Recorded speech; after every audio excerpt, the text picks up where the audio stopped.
আমরা বরিশালবাসী, আমরা বাংলাদেশবাসী, আমাদের নেতা তারেক রহমান নেতা, আমাদের নেতার জন্য আমরা ঘাটে ঘাটে রোডে ঘাটে বসে কান্দি।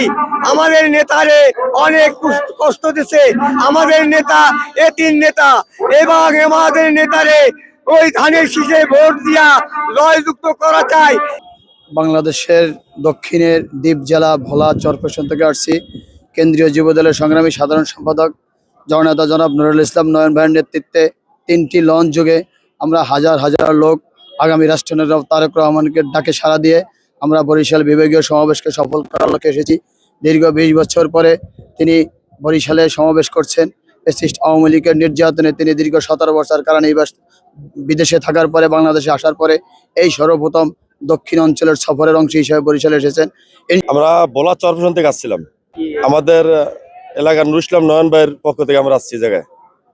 আমরা তারেক রহমানকে দেখতে আসছি, সে প্রায় 20 বছর পর আমাদের এখানে আসতেছে।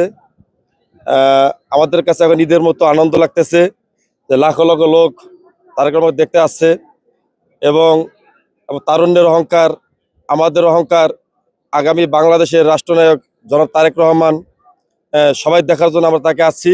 আমাদের এলাকা থেকে আমরা নয়ন ভাইয়ের নেতৃত্বে তাও 50,000 উপরে লোক আমাদের লঞ্চে আসছি। আমরা আমাদের পক্ষ থেকে তারেক রহমানকে স্বাগতম শুভেচ্ছা জানাচ্ছি। দীর্ঘ 20 বছর পর তারেক রহমান বরিশালের মাটিতে আসবে। আমরা বরিশালের জনগণ আমরা ব্যাপকভাবে উজ্জীবিত। ইনশাল্লাহ বরিশালের মাটি বিএনপির ঘাঁটি, ধানের শীষের ঘাঁটি। ইনশাল্লাহ বরিশাল বিভাগের সবকটি আসনে ইনশাল্লাহ বিএনপি ধানের শীষ জোট ইনশাল্লাহ বিজয়ী হবে। তারেক রহমানের কাছে আমরা বরিশালে আহ্বান, আমরা যেন বরিশালের যেন সড়ক পথের যোগাযোগটা যেন হয় এবং ব্রিজগুলো করে এবং কুয়াকাটাতে যেন একটা পর্যটন কেন্দ্র